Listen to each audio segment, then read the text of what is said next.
Yes. Hey, everyone. Andy Hall here. Tobin Templeman, BigZebra.com.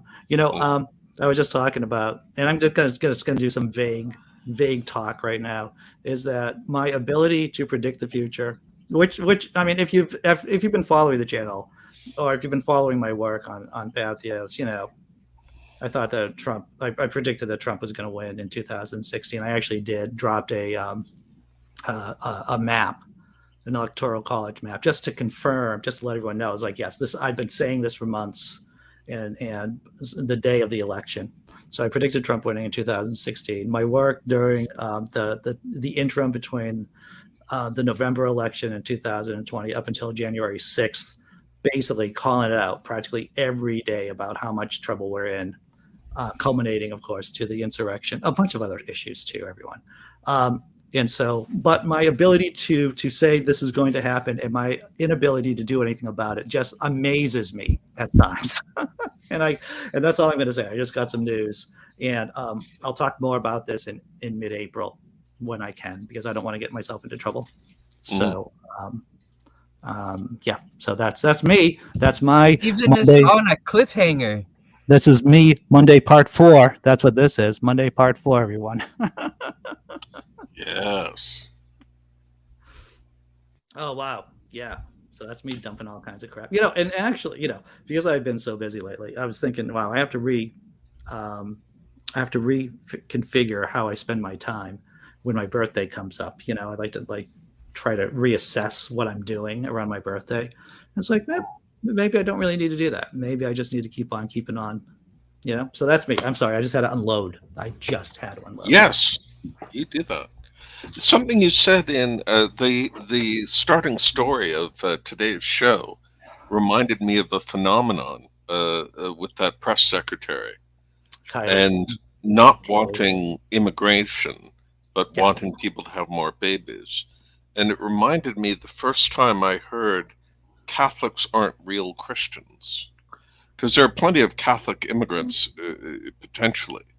Yeah. But well, anyway, sorry, you were going to say something too. No, I totally agree with you. There is definitely a strand in evangelical Christianity. Even when I was growing up, and I was brought up Baptist, and we weren't Southern Baptists. We weren't treacherous Baptists. But there was definitely a vibe that, yeah, they're kind of Christian Catholics. They're just not good Christians. And insisting that Catholics pray to statues and things, which we don't. Well, I say we. I used to be a Catholic. Sure. Yeah. There's definitely a strand.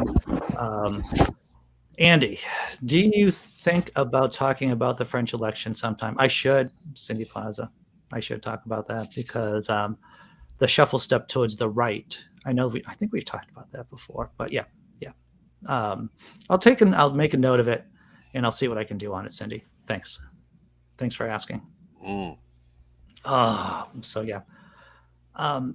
Catholic, yeah, because if they were really serious, if the Trumpists and the MAGA people and were really serious about increasing the amount of Christians in this country, of any color, any skin color, they would just have an open door to the southern border and just let as many people in as possible. But they're not serious about it. They're not serious. Hello, John Hudson. Good morning. John Hudson, I like your mountain man, look that you're developing with the hair.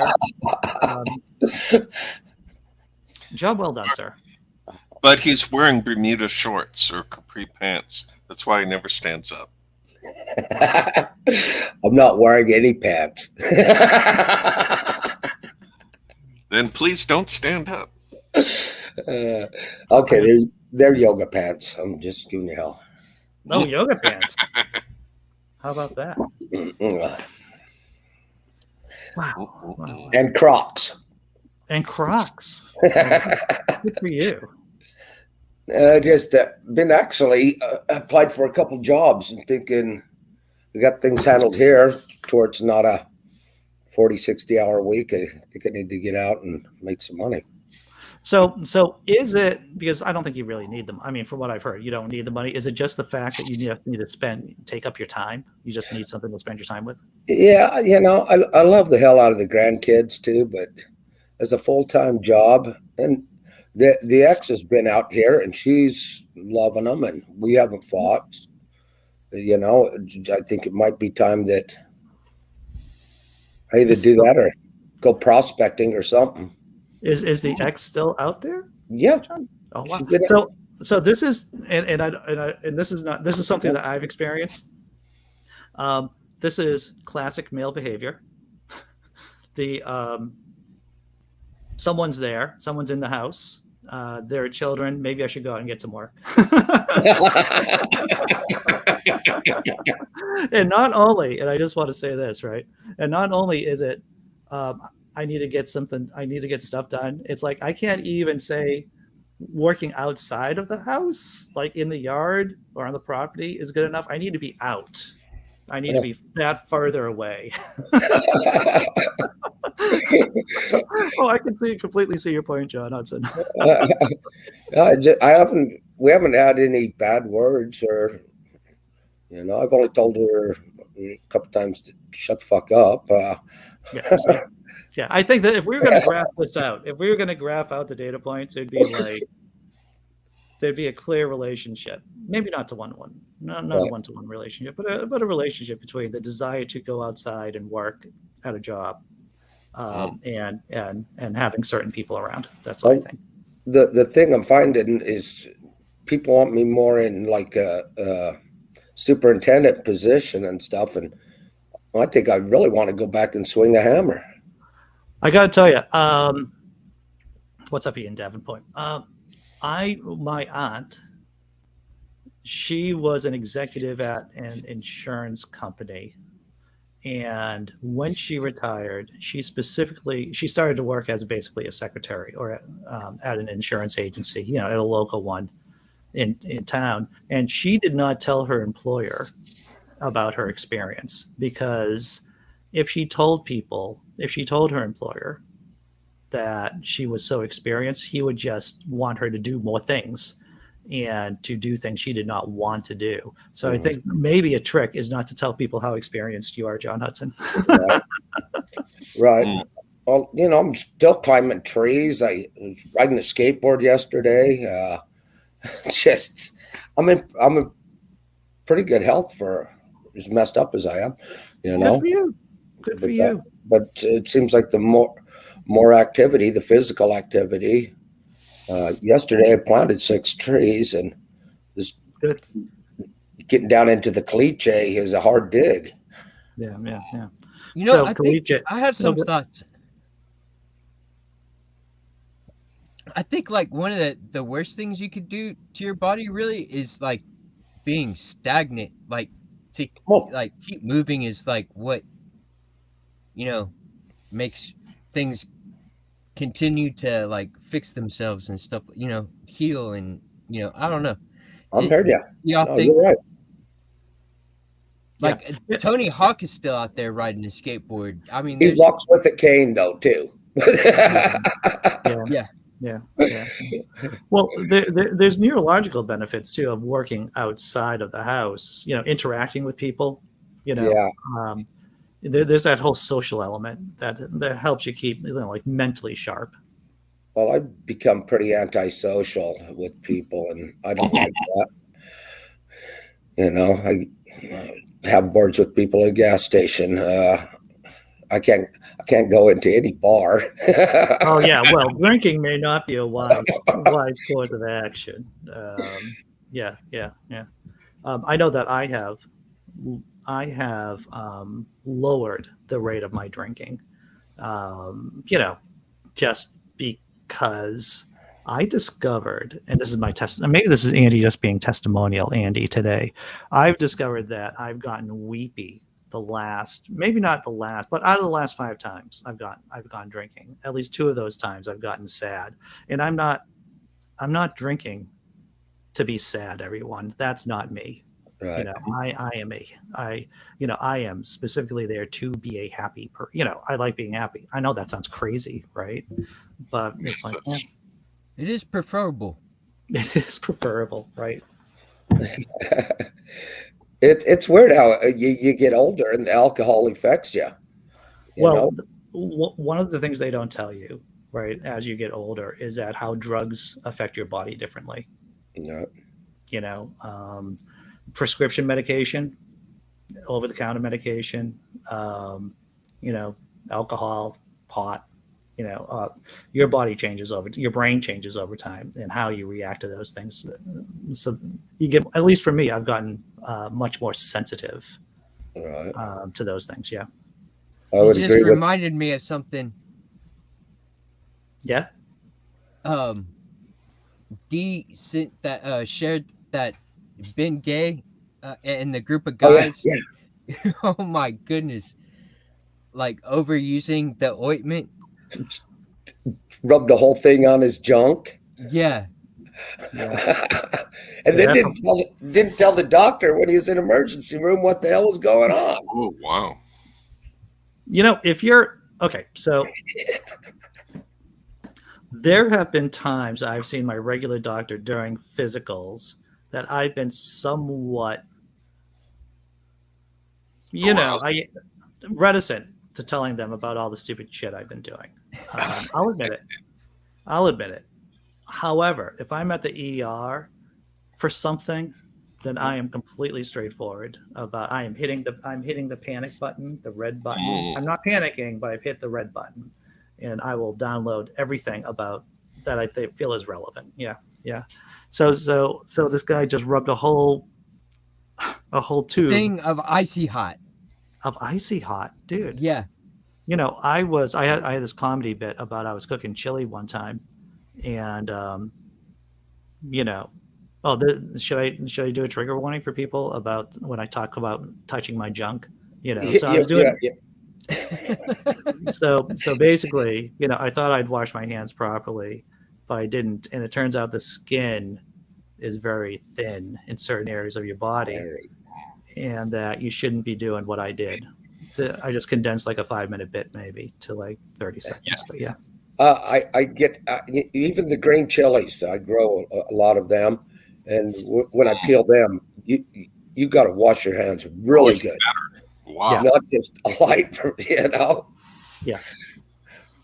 Oh man. Yeah. Those things. I remember once I was at a habanero eating contest, and someone who wasn't familiar with them tried a bit of it, couldn't handle it, and then went to the bathroom.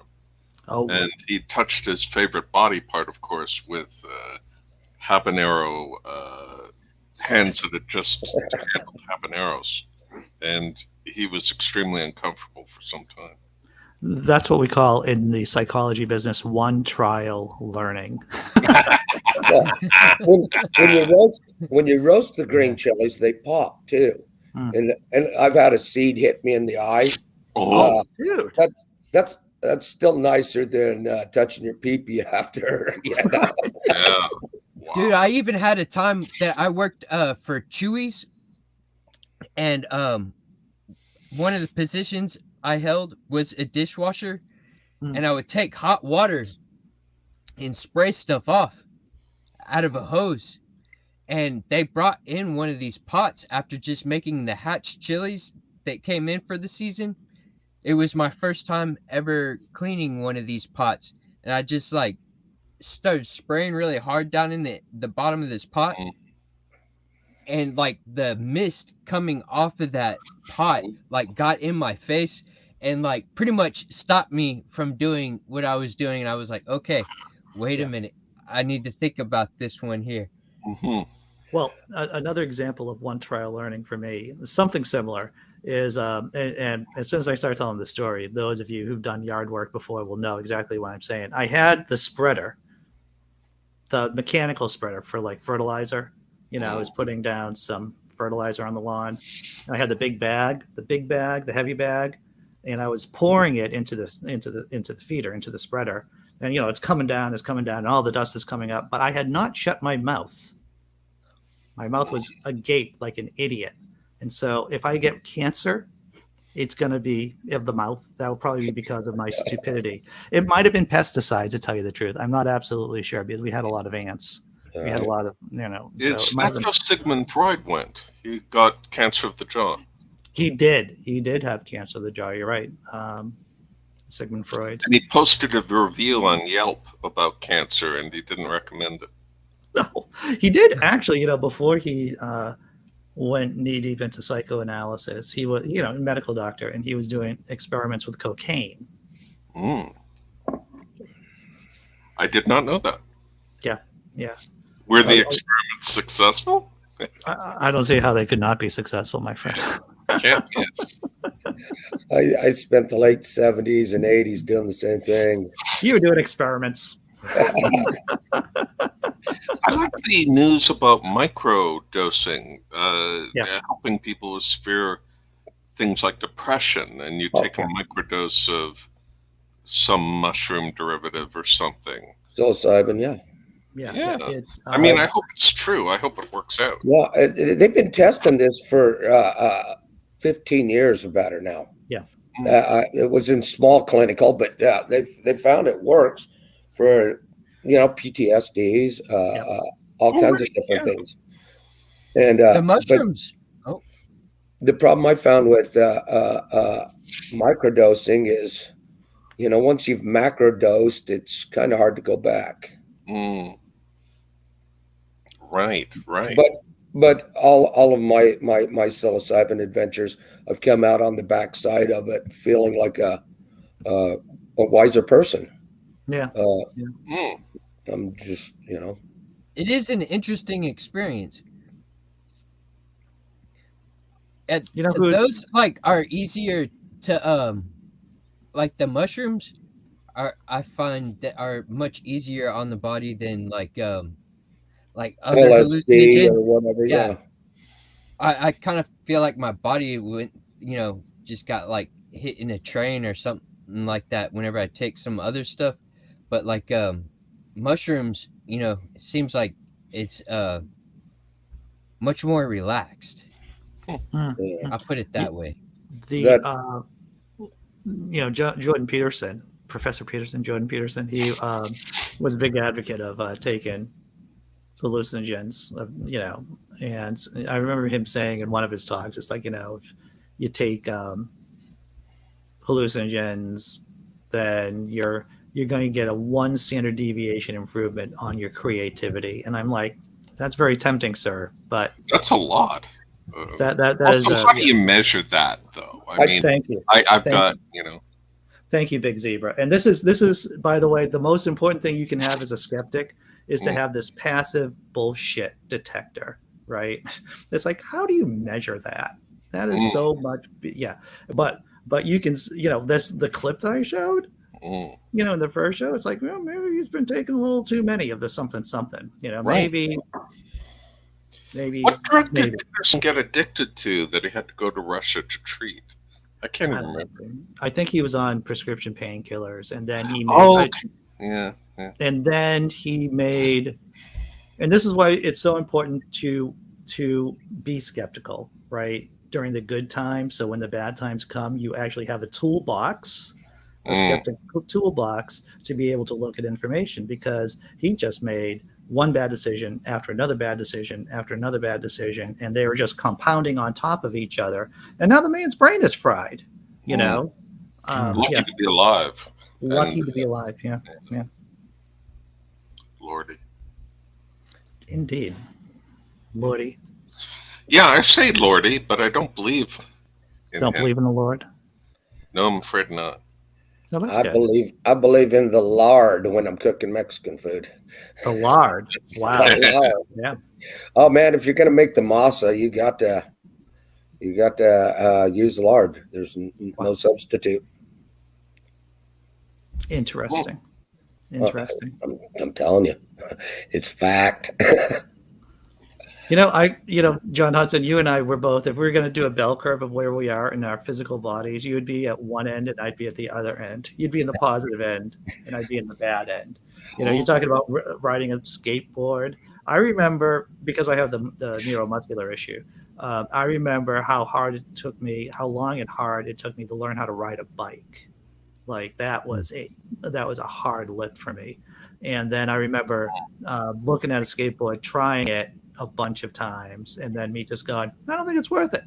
I mean, yeah, maybe I can do it, but I don't think it was worth it for me. So I've never done a skateboard. I've never been on a skateboard successfully for more than like 2 seconds.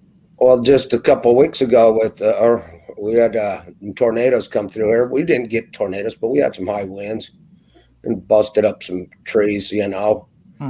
My son-in-law's up there, attempting to go up with a chainsaw and such.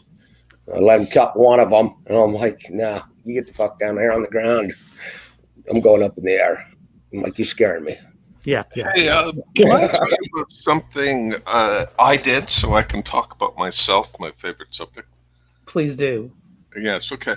Well, but it's not actually a good one. I'm sort of thinking back and forth about this, and because someone criticized me for it.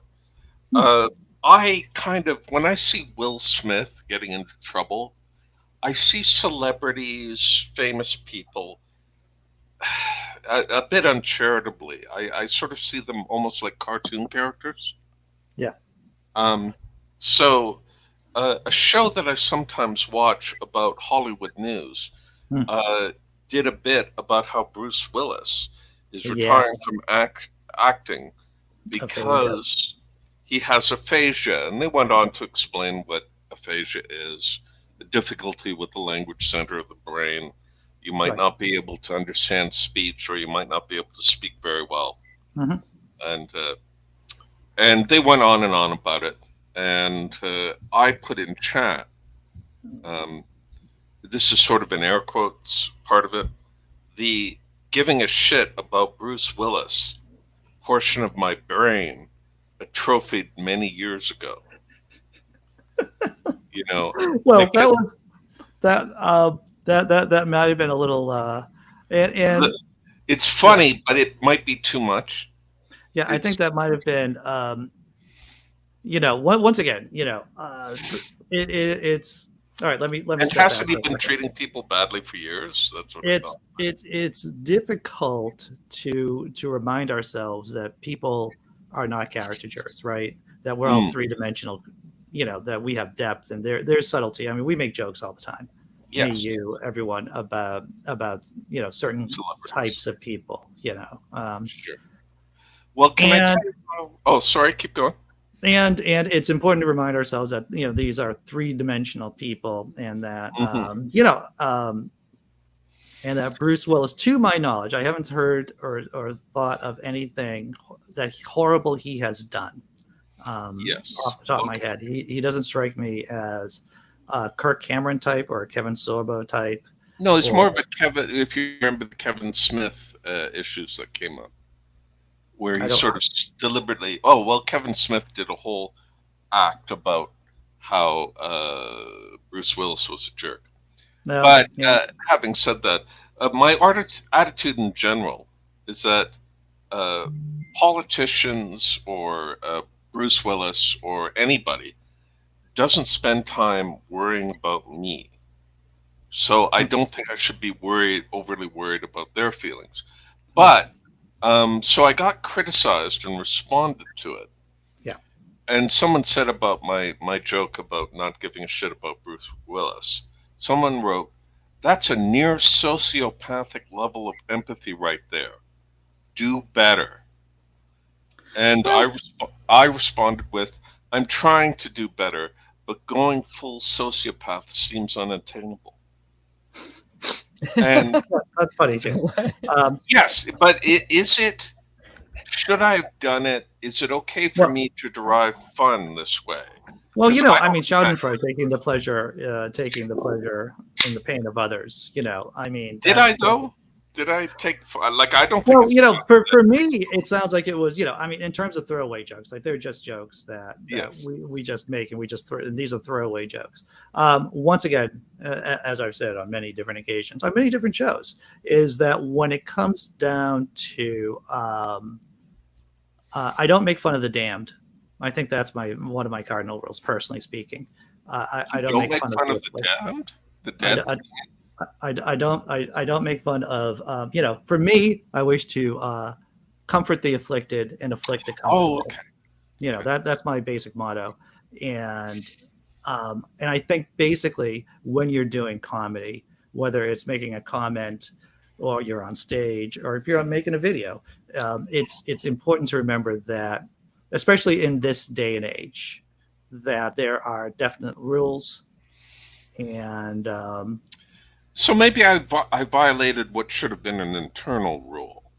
might have been a yellow card. They might have flashed you the yellow card there, Big Zebra. Okay. But comedy is hard. Comedy is hard.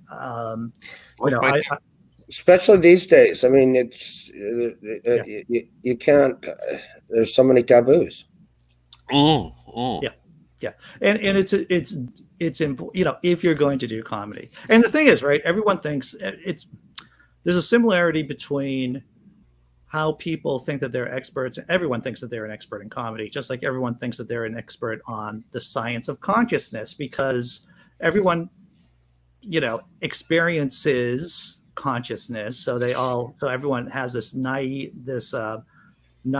conception of what consciousness is like. And just like everyone can tell one or two jokes that are really funny or can recognize humor or laughs, there's an assumption that they're now experts in humor. And these are not true. This is not true. There are reasons that things land right and make people laugh. There are. Yeah. And what was funny 20 years ago is what was that movie with Ben Stiller and There's Something About Mary? Iron Man. What's his name? John Favreau. What's that? Oh, sorry. I was thinking Robert Downey Jr. Yeah. I was thinking and that movie they did, Tropical Thunder. Yeah. Yes. I was watching that the other day. Funny as hell. I thought you could not make that movie today. No. We were, the girlfriend and I were we started off watching. I've never seen The West Wing. I never saw The West Wing. The show was out 20 years ago.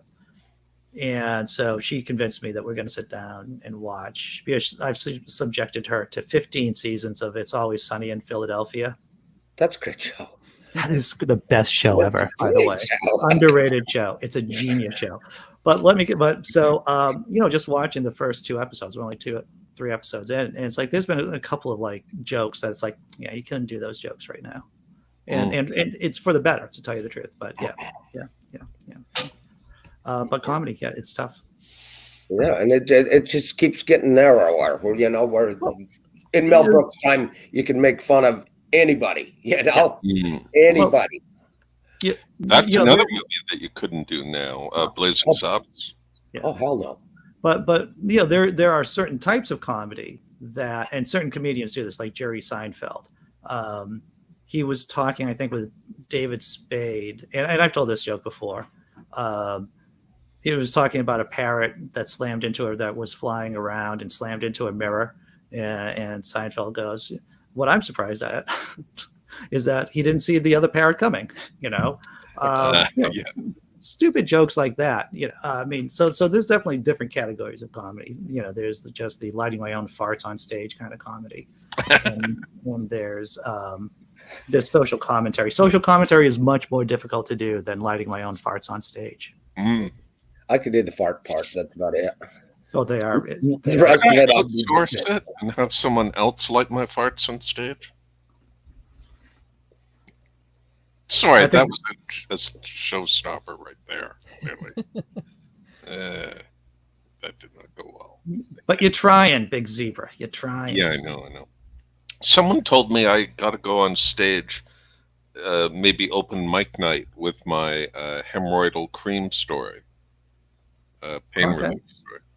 I don't know. There's open mics.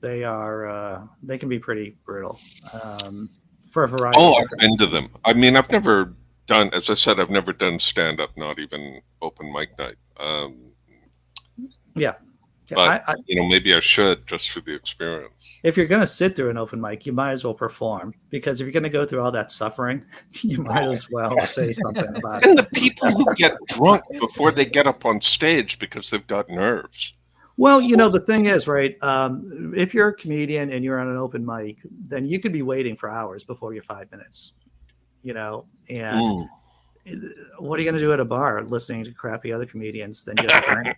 Drown the misery. Drown the misery. All right. It's been half an hour, everyone. I'll see you tomorrow. Hopefully tomorrow is like Friday. Thanks, Tobin Templeman. Thanks, John Hudson. Thanks, Big Zebra. Shamala freaking Hamala, everyone. Take care. Shamala Hamala.